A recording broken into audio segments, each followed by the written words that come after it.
കാലാപ്പാടിയിൽ നിന്ന് നല്ല healthy plant തന്നെയാണ്. ബുഷ് ആയിരിക്കുന്ന സൂപ്പർ തൈകളായി കാണിക്കുന്നത്. ഇതിൽ ഫ്ലവറും വന്നിട്ടുണ്ട്, അതുപോലെ തന്നെ ഫ്രൂട്ടും വന്നിട്ടുണ്ട്. കൊല കുത്തി കാഴ്ചയിരിക്കുന്നില്ലേ, കാലാപ്പാടി മാമ്പഴമാണ് കൊല കുത്തി കാഴ്ച നിൽക്കുന്നത്.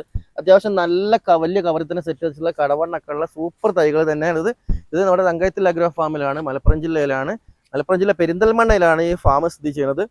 കണ്ടോ, ഇതിലൊക്കെ കാഴ്ച നിൽക്കുന്നുണ്ട്. ഇതാണ് നമ്മുടെ മിയാസാക്കി മാവിന്റെ ടാഗ് കണ്ടോ, റെഡ് കളറിലുള്ള മാമ്പഴം. ഞങ്ങൾ ഇത് കഴിച്ചിട്ടുണ്ടായിരുന്നു തങ്കയത്തിൽ അഗ്രോ ഫാമിൽ തന്നെ. ഞങ്ങൾ മാമ്പഴം എടുത്ത് കഴിച്ച് റിസൾട്ട് നമ്മൾ പറഞ്ഞിട്ടുണ്ടായിരുന്നു, അടിപൊളി മാമ്പഴം തന്നെയാണ്.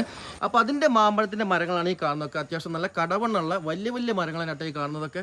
ഇത് ഒരുപാട് ഇവിടെ സ്റ്റോക്ക് ഉണ്ട്. നമ്മളത് മിനിമം ഈ ഒരു ലെവലിൽ 250 പീസോളം ഉണ്ടാവും ഈ വലിയ സൈസിൽ. ഓക്കെ, കണ്ടോ, ഇതൊക്കെ അടിപൊളി മരങ്ങൾ തന്നെയാണ്. എന്തായാലും മിയാസാക്കി ഞാൻ വീണ്ടും പറയാണ്, ഒരു പ്ലാന്റെങ്കിലും ഇതുപോലത്തെ ഒന്ന് വീട്ടിൽ കൊണ്ടുവെക്കണം. ഇതല്ലെങ്കിൽ ഇതിന്റെ ചെറുതെങ്കിലും കൊണ്ടുവെക്കണം. നമ്മൾ പരിചരിച്ച ചെടികളാണ്. നമ്മൾ ഇവിടെ കൽക്കത്ത നിന്ന് വന്നതിന് ശേഷം ഇവിടെ വെച്ച് ഇപ്പൊ ഈ കാണുന്നെല്ലാം നമ്മൾ ഇവിടെ നമ്മളെ മണ്ണിൽ വളർത്തിയെടുത്ത ചെടികളാണ്. അതായത് വെറും ആട്ടുംകാഷ്ടവും അതുപോലെ തന്നെ എല്ലുപൊടിയും മാത്രം ഉപയോഗിച്ചിട്ട് നമ്മളെ മണ്ണിൽ കേരളത്തിൽ വന്നാണ് ഇപ്പോൾ ആ കാഴ്ച മരങ്ങളും. അതുപോലെ തന്നെ അതിന് നമ്മൾ കുറച്ച് വാട്ടർ കമ്മിയാക്കിയപ്പോഴാണ് അതിന് ഫ്ലവറും കാര്യങ്ങളും വന്നത്. ഇപ്പം നമുക്കിതിൽ വെള്ളം കൊടുക്കൽ അനിവാര്യമാണ്. ഇതൊക്കെ നമ്മൾ ഇത്രയും അധികം പ്ലാന്റുകൾ ഇവിടെ തന്നെ ഈ ഏരിയയിൽ തന്നെ നമുക്ക് 4 ഏക്കർ സ്ഥലത്താണ് ഇരിക്കുന്നത്. അപ്പോൾ ഈ നമ്മുടെ ഈ ഹിന്ദിക്കാരൊക്കെ എല്ലാം നമ്മളിത് നനക്കും കാര്യങ്ങളൊക്കെ ചെയ്യുന്നത്. അപ്പോൾ അതൊന്നും നമുക്ക് വെള്ളം കമ്മിയാക്കലൊന്നും പോസിബിൾ ആവില്ല. അപ്പോൾ അതൊക്കെ നമുക്ക് അടുത്ത പ്രാവശ്യം എന്തായാലും ഫ്ലവർ കിട്ടും. നമ്മൾ കുറച്ച് വെള്ളമൊക്കെ പാകത്തിന് കൊടുത്താൽ നമ്മൾ ഇപ്രാവശ്യം വളർത്താനാണ് നമ്മൾ ശ്രമിച്ചിട്ടുള്ളത്.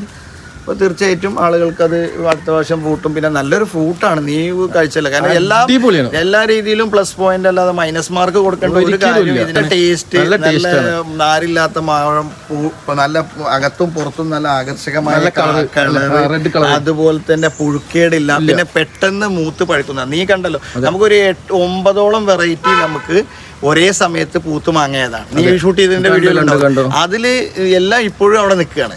നമ്മൾ ഇപ്പോ പഴുക്കാൻ തുടങ്ങിയിട്ടൊക്കെ ഉള്ള ചില ഇനങ്ങളൊക്കെ.